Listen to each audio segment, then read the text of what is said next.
questions 1 to 5.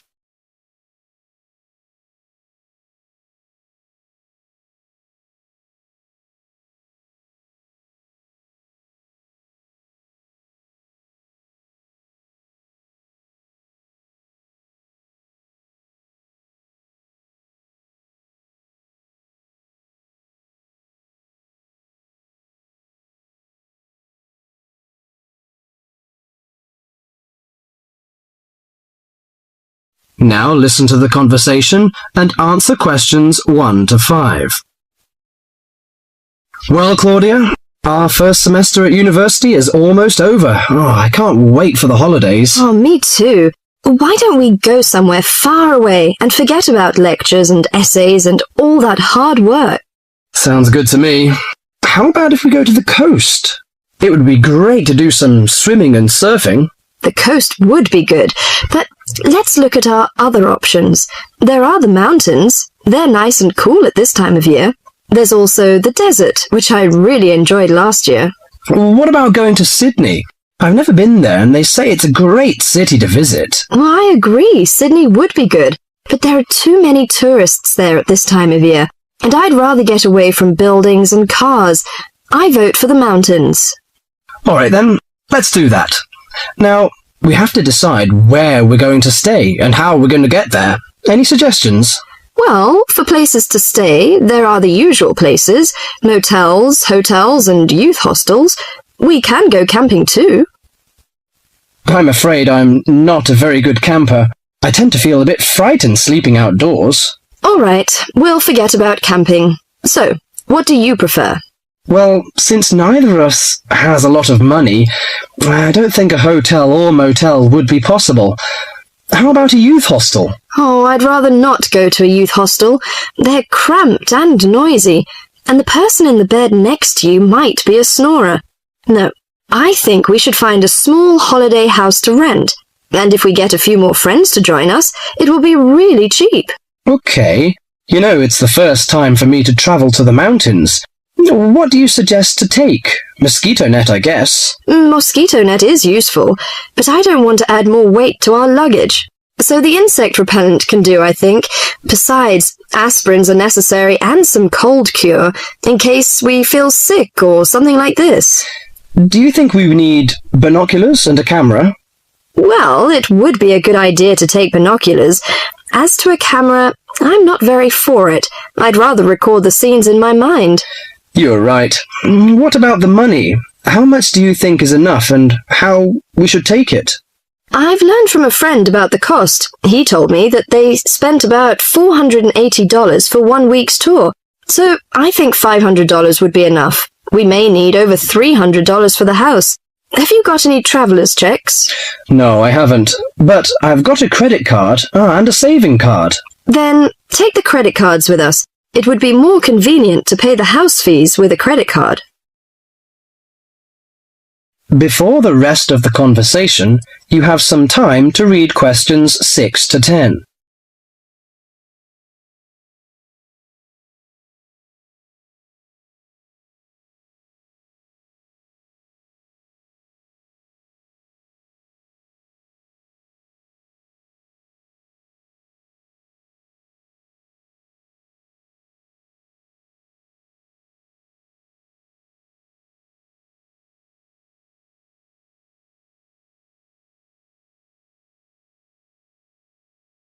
Now listen carefully to the rest of the conversation and answer questions 6 to 10. Oh, I nearly forgot the date. How long will we have before we have to be back here on campus? Under a week, I think. We'll leave on the 14th of April and come back on the 21st, because you know we'll start to study on the 22nd. Do you know the definite locations of some holiday houses? I suppose it would be nice if we book in advance. Yes. Look at this brochure here. It says that there are several holiday houses near the mountains. I prefer the one near the woods. It's situated right across the road from the rainforest park. That sounds good. We can easily go to the rainforest park then. Do you know what else we can do there besides visiting the park? I know that many people go there for bushwalking, but you need a good pair of walking boots, of course. Are there any dangers in the bushes? I'm a little frightened. In fact, there's no need to be nervous of the bushes, provided that you treat it with respect and common sense. Most of the animals and wildlife are gentle and harmless. There are venomous snakes to be aware of, but really they're much more frightened of you than you are of them. The other thing is that certain plants can cause irritation if you touch them with bare skin. I see. Well, I can't wait for the coming holiday. That is the end of section 1. You now have half a minute to check your answers.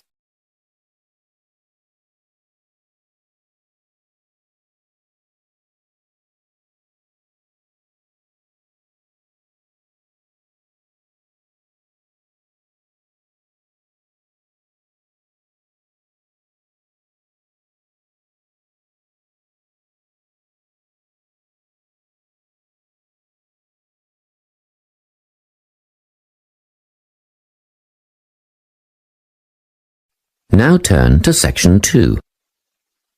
Section 2. You will hear a guidance counsellor talking to a group of students. First, you have some time to look at questions 11 to 14.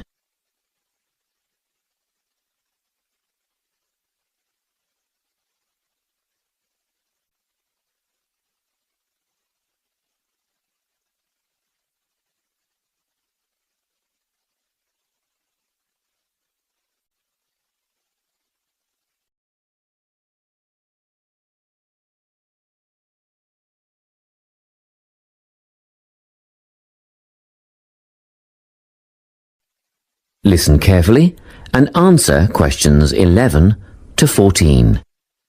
Hello everyone. I'm the Counselling Administrator here at St Ives College, and I've been asked to come and talk to you about our counselling team and the services that we offer. We have 3 professional counsellors here at St Ives: Louise Bagshaw, Tony Denby and Naomi Flynn. They each hold daily one-on-one sessions with students, but which counsellor you see will depend on a number of factors. If you've never used a counsellor before, then you should make an appointment with Naomi Flynn. Naomi specialises in seeing new students and offers a preliminary session where she will talk to you about what you can expect from counselling, followed by some simple questions about what you would like to discuss. This can be really helpful for students who are feeling a bit worried about the counselling process. Naomi is also the best option for students who can only see a counsellor outside office hours. She is not in on Mondays, but starts early on Wednesday mornings and works late on Thursday evenings, so you can see her before your first class or after your last class on those days. Louise staffs our drop-in centre throughout the day. If you need to see someone without a prior appointment, then she is the one to visit. Please note that if you use this service, then Louise will either see you herself or place you with the next available counsellor. If you want to be sure to see the same counsellor on each visit, then we strongly recommend you make an appointment ahead of time. You can do this at reception during office hours or by using our online booking form. Tony is our newest addition to the counselling team. He is our only male counsellor, and he has an extensive background in stress management and relaxation techniques. We encourage anyone who is trying to deal with anxiety to see him. Tony will introduce you to a full range of techniques to help you cope with this problem, such as body awareness, time management, and positive reinforcement. Before you hear the rest of the talk, you have some time to look at questions 15 to 20.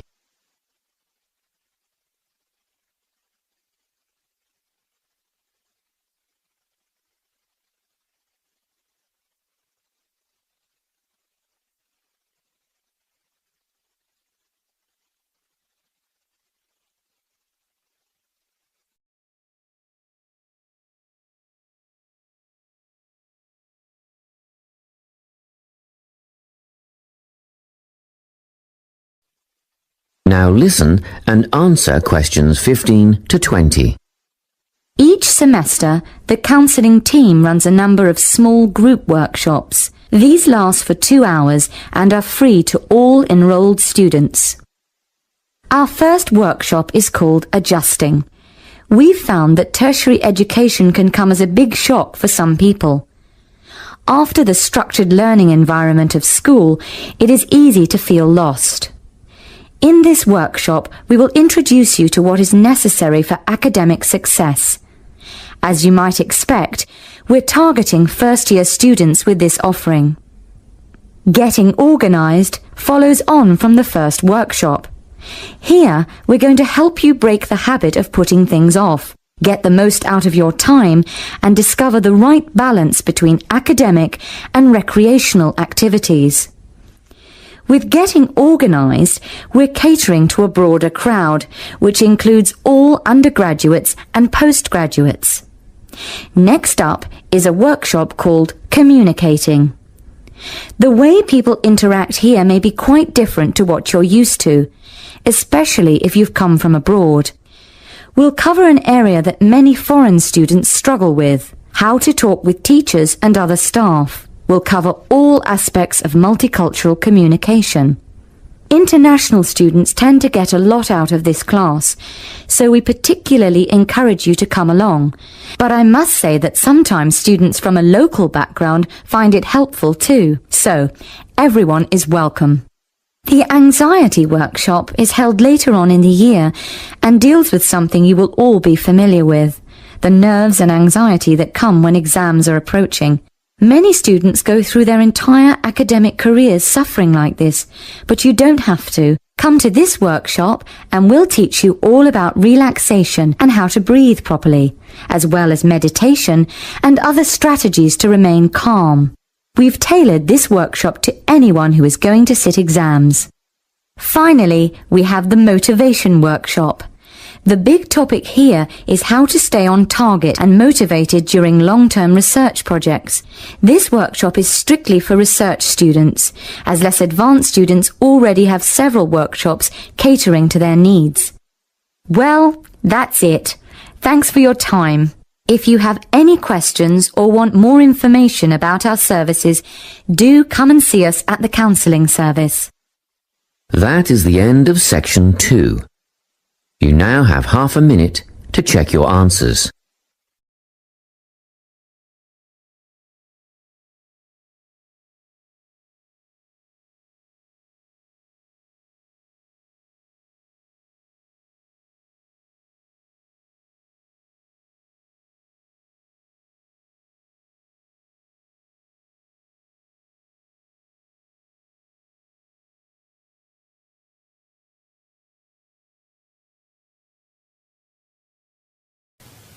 Now turn to Section 3. Section 3. You will hear a female and a male student talking about the mock exams that they have just taken. First, you have some time to look at questions 21 to 25.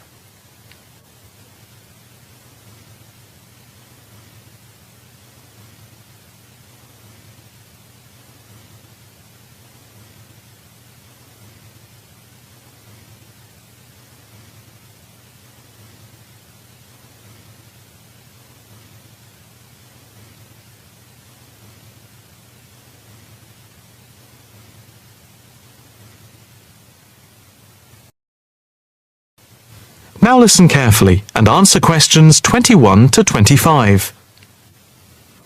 So, what did you think of the practice exams last week? You mean the mock exams? Yeah. I thought some of them were tough.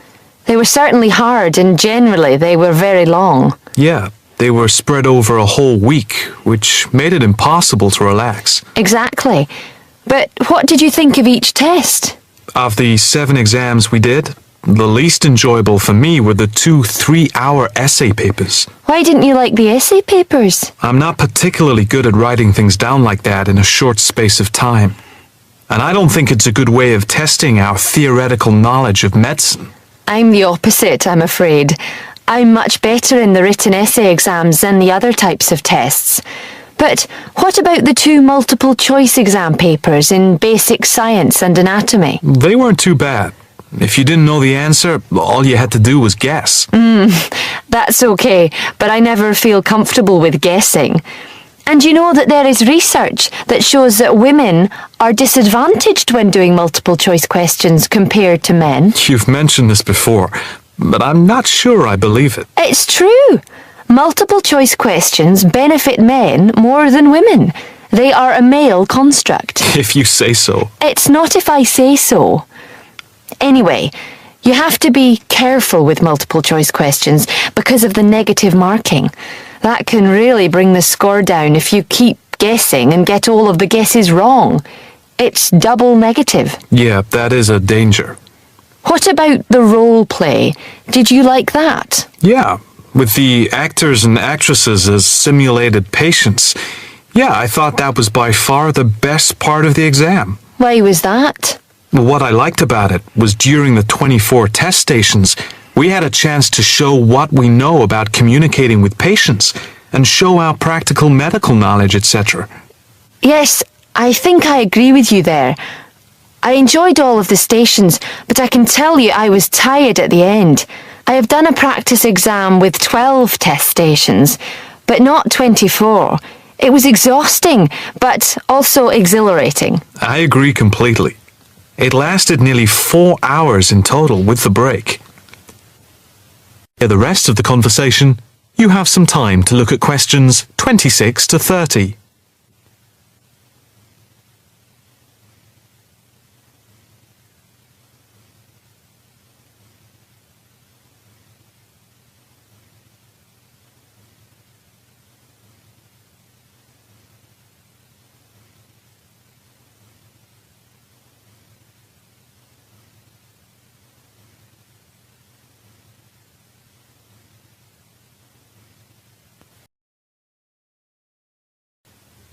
Now listen carefully and answer questions 26 to 30.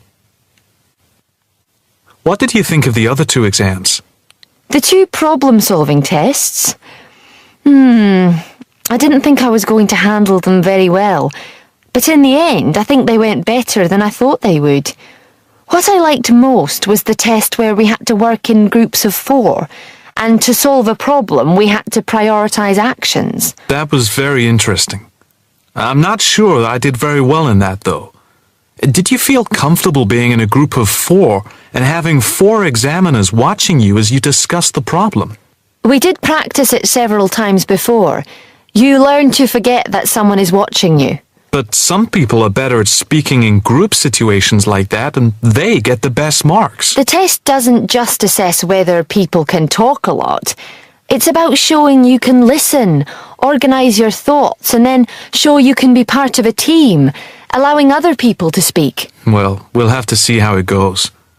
When do the results of the mocks come out? They said next week, and then it's the finals 2 weeks later. Yeah, we've got that to look forward to. What is the policy on resits? Why? Are you planning to fail? No, but, well, you know what I mean. The resits are held in September, and if there is any problem after that, it goes to appeal. We'll just have to make sure we don't fail any part of the whole examination. I certainly wouldn't want to do any of it again. Me neither. It's hard when you are not allowed to fail any of the exams. I bet they don't have that policy in any other subject. Probably not. That is the end of section 3. You now have half a minute to check your answers.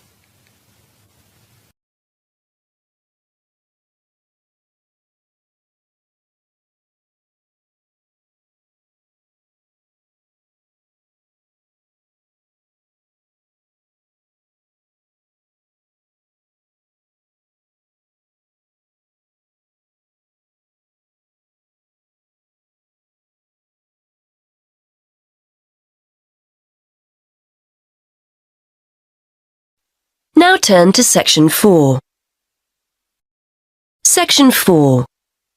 You are going to hear a lecturer giving a talk about whale migration. First, you have some time to look at questions 31 to 40.